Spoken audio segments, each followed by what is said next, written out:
আসসালামু আলাইকুম। আশা করছি সবাই ভালো আছেন। আমিও ভালো আছি। আজ তৈরি করে দেখাবো সবার পছন্দের ফুচকা। সবাই কম বেশি ফুচকা খেয়ে থাকি। আজকে বাজারের কেনা ফুচকা তৈরি করে দেখাবো। অল্প সময়ে ফুচকা তৈরি করা যায়। ফুচকা তৈরির রেসিপিটা ভালো লাগলে লাইক, কমেন্ট, শেয়ার করবেন এবং চ্যানেলটি সাবস্ক্রাইব করা না থাকলে প্লিজ চ্যানেলটি সাবস্ক্রাইব করে পাশের বেল আইকনটি প্রেস করে রাখবেন। তাহলে আমি নতুন নতুন রেসিপি আপলোড করার সাথে সাথে আপনার কাছে একটা নোটিফিকেশন চলে যাবে। তাহলে চলুন শুরু করি। এটা হচ্ছে চটপটির ডাল। চটপটির ডালটাকে আমি এখন ভালোভাবে ধুয়ে নিচ্ছি। আর এভাবে ভালোভাবে ধুয়ে আমি সারা রাত ভিজিয়ে রেখে দিলাম। আমি সকালবেলা খুলে দেখাচ্ছি, দেখেন কি সুন্দর হয়ে ডালটা ভিজে গেছে। আমি এখন সিদ্ধ করার জন্য প্রেসারে দিয়ে দিচ্ছি একটা তেজপাতা, 2টা এলাচ, 2টা দারচিনি, 2টা লং দিয়ে দিলাম। এখানে একটা পেঁয়াজ কুচি করে কাটা, আর এখানে আমি গোটা একটা আলু দিয়ে দিচ্ছি। দিয়ে দিলাম 1.5 চামচ লবণ, হলুদ, মরিচের গুঁড়া। এখন ভালোভাবে এটাকে হাত দিয়ে মাখিয়ে নিতে হবে।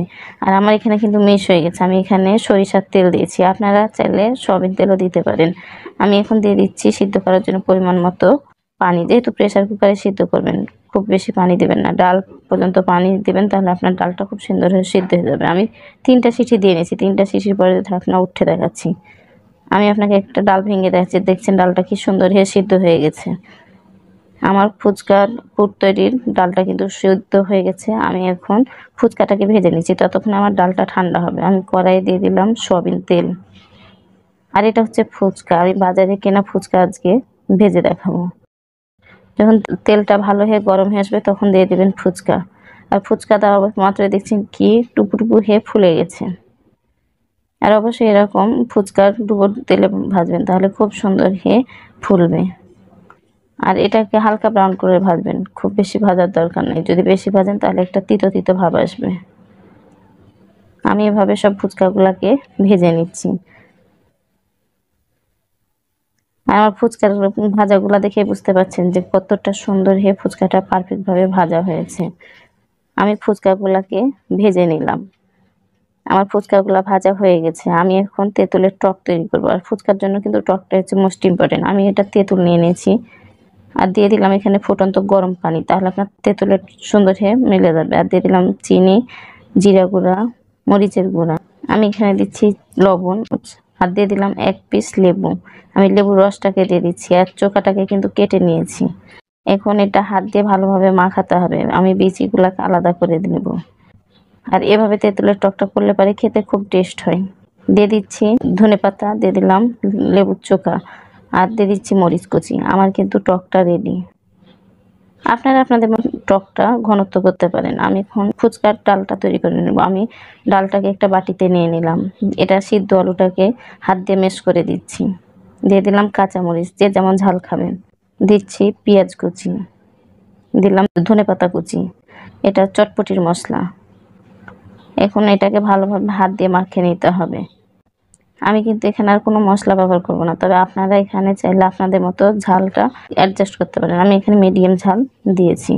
এটা হচ্ছে টমেটো কুচি, শসা কুচি, ধনেপাতা কুচি, ডিম, পেঁয়াজ আর মরিচ কুচি। আমি ওটা ফুচকার উপর দিয়ে সাজিয়ে দেব।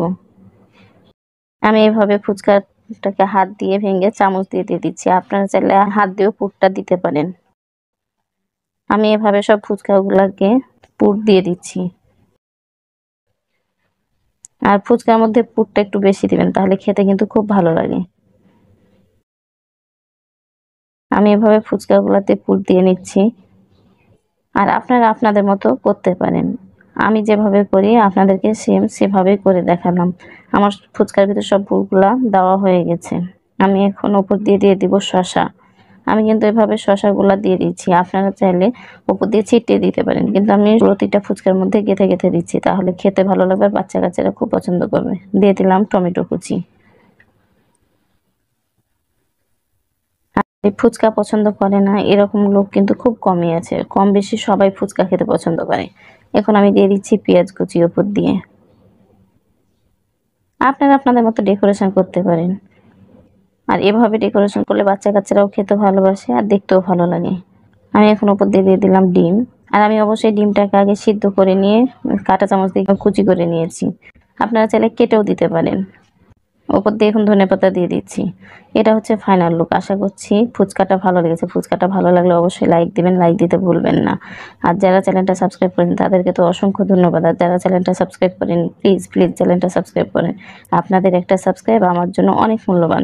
আর অবশ্যই কমেন্ট করে জানাবেন ফুচকাটা কেমন হয়েছে। আল্লাহ হাফেজ।